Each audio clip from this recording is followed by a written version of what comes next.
What's going on, everybody? RJ Ochoa here from SB Nation's bloggingtheboys.com. Hope all is well wherever you are. We hope you're happy, safe, healthy, and that you've been enjoying all of the fantastic sports that have been happening all across the world over the last week. We had, the Final Four. We had WrestleMania, the National Championship, Champions League, baseball's back. Go Astros. I know. The Masters has been going on. It's going on right behind you, actually, as I put this video together, as is Manchester City Liverpool. It is currently tied at 1 apiece. At the time of this video. So it's been a lot of fun, but obviously we are all football fans, American football fans over everything else. Everything's cool, don't get me wrong, but the NFL is king, and the Dallas Cowboys are what matters the most, even though they have kind of upset us a little bit this offseason. The Cowboys not exactly super active in free agency, but the draft is where the Cowboys really do their damage. And so the draft is happening later this month, and there are a lot of people who generally every year tend to tune out because a lot of things are happening. Like we just mentioned, all the different sporting events, you only have so much attention. You can only pay it to so many different things at any given moment in time. So a lot of people tend to parachute in right now and kind of, they'll ask us, they'll say, well, who are some names I need to know? What do I need to understand? Who are some names that I need to kind of start understanding as potential options for the Cowboys? Obviously, Dallas has the 24th overall pick in the first round of the 2022 NFL draft. So today we're going to go over some names that you need to know if you do not know anything. We have been doing mock drafts every single Monday here on the Blog of the Boys YouTube channel. So please do subscribe and you won't miss any of those. As we go through these names, you're going to see a little number in the top right corner that notes how likely it is that they could potentially be Dallas Cowboys come draft night. 10 out of 10 is the highest likelihood possible. Obviously, 1 is the least. So let's go ahead and get into it. We start with Kenyon Green, guard out of Texas A&M. The Cowboys have yet to address the offensive line in free agency. We've seen them touch a lot of other positions, wide receiver, defensive end. They brought in a running back as the weekend started. But the Cowboys have lost both Connor Williams and Lyle Collins. I guess lost. They did release Lyle, so that was a decision, and have not brought in anybody new to take their places. Now, I know a lot of people did not like Connor Williams, felt like there were too many penalties, and obviously that's a fair point. But the reality is that Connor Williams was probably the best left guard on the Cowboys last season. I know that is a low bar, but the Cowboys do need to replace his production. Kenyon Green is arguably the best guard in this class. We do have a film review up on him here on the YouTube channel as well. 10 out of 10. I mean, this is really likely. If I had to put some jelly beans on it right now, I would say that this is the pick for the Cowboys, obviously contingent on him being available, and that goes without saying as it relates to all of these prospects here. But the Cowboys have to address guard at a certain point this offseason, and the fact that they haven't yet kind of it doesn't show their hand. I think that maybe is a bit of an overblown statement when it comes to the draft because, you look at other teams, the Green Bay Packers, did they show their hand? They need a wide receiver, the Kansas City Chiefs, things like that. Everybody knows the Cowboys need a guard, and if Kenyon Green is there, it's going to be difficult for them to turn him down. He was a 30 visit of theirs, so it makes sense that this would be the pick. As it does, maybe they prefer one guard over the other, and the one they like could be Zion Johnson out of Boston College. And the same logic holds true here, which is why these are both 10 out of 10, possibilities for the Cowboys. They have to walk away with some help at guard at some point this offseason. There's very little left, very little legitimate help left as far as the free agent market is concerned, and the Cowboys seemingly are banking on one of these two prospects being available to them when they are on the clock at 24 overall. Now, the Cowboys could go a different direction. They could go on the offensive side of the ball, but somewhere else where they do have a need, and that is at wide receiver. First one we're going to talk about today is Treylon Burks out of Arkansas. If they go wide receiver, if you care about my opinion, this is the direction I want them to go in. I have made that decision. Treylon Burks is awesome. He is amazing. He is a physical freak, a physical marvel, somebody who could really help the Cowboys unlock a different phase of their offense that they're certainly now going to be in need of, with Amari Cooper having been traded to the Cleveland Browns. The Cowboys traded Amari Cooper. I know it's frustrated a lot of us, but because they felt like he was making too much money relative to his production in their offense. You get a first-round receiver in here on a first-round rookie contract. That is, some cheap labor as it relates to general NFL terms and contracts. And so this makes sense. This would be effectively, though, another first-round pick spent at the wide receiver position. If you think about it, the Cowboys kind of spent their 2019 first-round pick when you consider that they traded it for Amari Cooper. They spent their 2020 first-round pick on a wide receiver in CeeDee Lamb. This would be three in 4 years. 3 effective first-round picks spent in a 4-year span, 2019, 2020, and 2022 at the wide receiver position. That's not even to mention the fact that the Cowboys have handed out 2 second contracts to wide receivers in that span, obviously handing one out to Amari Cooper that ultimately ultimately was his undoing in Dallas, and most recently to Michael Gallup, who is coming back from a torn ACL. That is another reason why wide receiver makes sense for the Cowboys, is they need help in the immediate future. That's not to say you spend a first-round pick just because Michael Gallup could miss a couple of weeks at the beginning of the regular season, but the reality is right now the Cowboys' top two wide receivers are Michael Gallup and CeeDee Lamb, in whatever order you want. Obviously, CeeDee is expected to take the number one role. The Cowboys did sign James Washington in free agency. They do have Noah Brown returning. They do have Simi Fehoko, who they drafted in the 6th round last year. So those are options. I think the Cowboys are certainly going to draft a wide receiver. They probably will even double dip at a certain point in time like they did in 2018 when they took both Michael Gallup and Cedric Wilson. But if they take a wide receiver in the first round, Treylon Burks is a name that you absolutely have to know, somebody who could score a lot of touchdowns for the Cowboys, and that's something that they really, really obviously could do well with. But another one to know is Ohio State's Chris Olave, wearing number 17 here. He did switch to number 2 later on in his Buckeye career. I mean, again, we're looking at certain positions here, and that's what this is about, and that's why you need to know these names. As my watch goes off here, I have a timer. I don't know why this timer is set. Maybe this was the time to talk about Chris Olave, but you got to unlock this offense. You got to unlock the top of the offense. You got to be able to go deep, and that's something that Chris Olave can really help with, when it comes to this particular draft class. And right? I mean, like it sounds silly to say over and over again, but the Cowboys are going to need help at wide receiver. And these are two names to know. If the Cowboys draft a wide receiver, let's put it this way, in the first round, I think that it is going to be one of these two players, Treylon Burks out of Arkansas or Chris Olave out of Ohio State.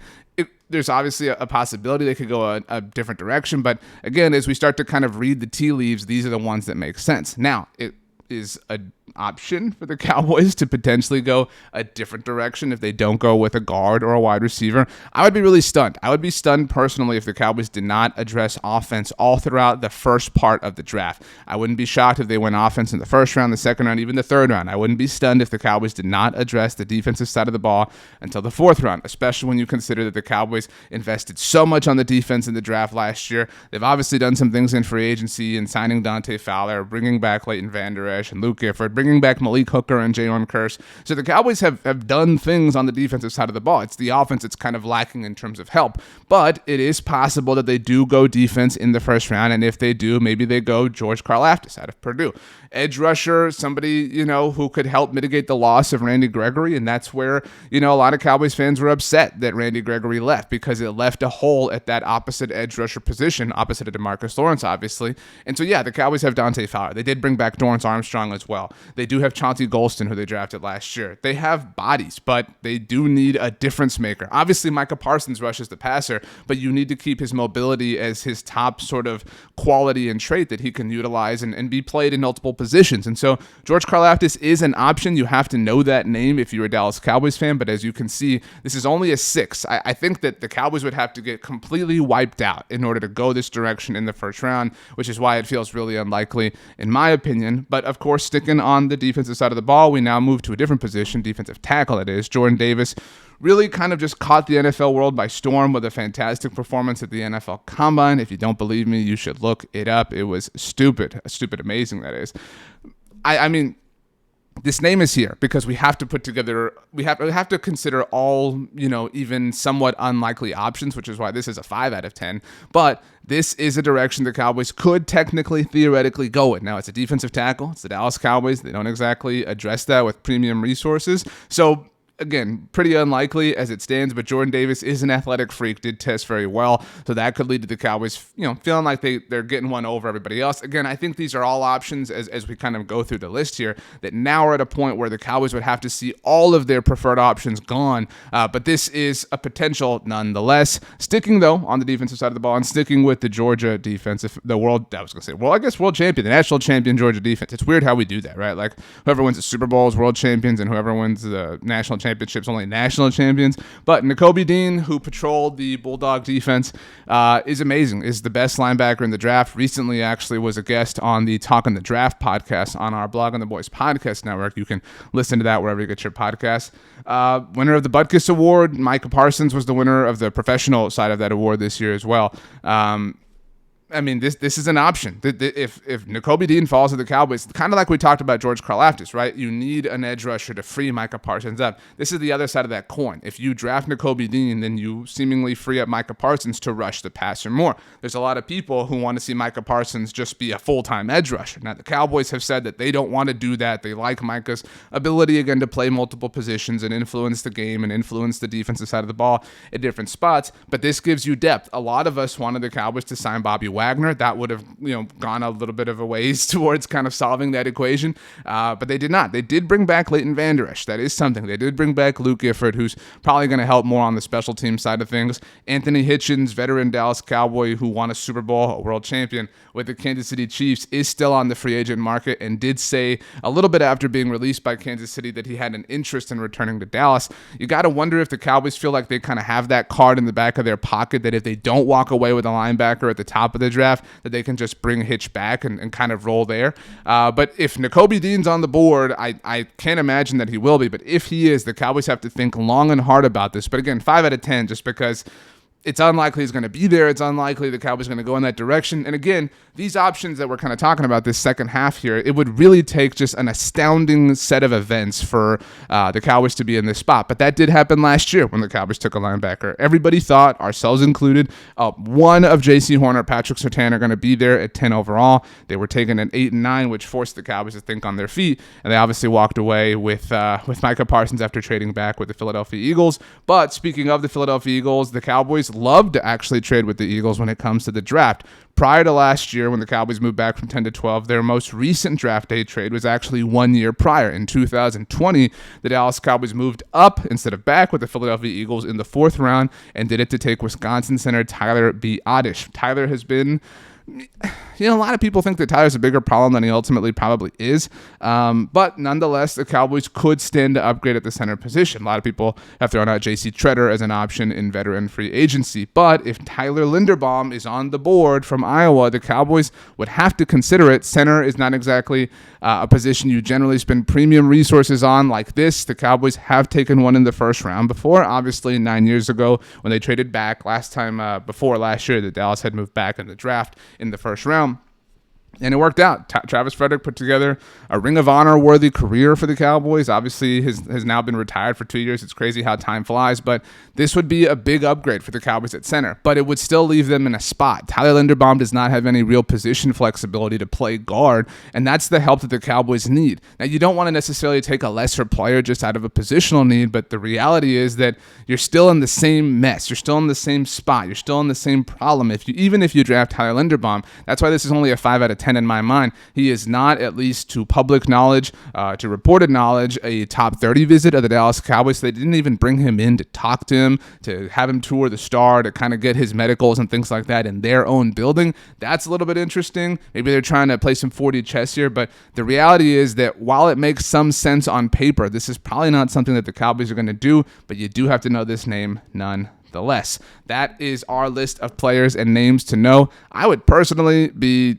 flabbergasted if the Cowboys stick to drafting at 24 and do not walk away with one of the players that we spoke about here today. If you have a different opinion, I would love to hear it. You can let me know in the comments down below. You can hit me up on Twitter or Instagram. My name is RJ Ochoa. You know me, of course, from Blogging the Boys, at RJ Ochoa on Twitter and Instagram. My DMs are open. If email is more your speed, rj.ochoa@sbnation is the way to get me. So I mentioned mock drafts. We do them every single Monday here on the Blogging the Boys YouTube channel. We're very busy every single week. Tuesdays we have live streams. Wednesdays we have episodes of the NFC East mixtape that we post for you. We have film reviews. We have these videos that we're dropping. It's a busy time of year, even though lots of sports are happening, and it is still 1-1 City Liverpool, so nothing really changed while I was putting that together. But Tiger is lining up his putt here. So lots of sports going on, but the NFL, again, never really goes away. So, thanks for hanging out. Thanks for joining us, and whatever teams you have been rooting for through all of the sports, I hope that they have won and had a lot of success. That has not generally been the case for Manchester United, one of my teams, but it has been the case for the Houston Astros. Like I said, I know, but whatever. So anyway, let's go ahead and get out of here, right? I'm looking for the screen to leave here. Thanks. My dog didn't bark. Last time we did this, it was a mess. This time, we made it through. We landed the plane. They said it couldn't be done, but we proved all of those haters wrong. So congratulations to us. But thanks for joining us, everybody. Hope you have a great day. We'll see you next time.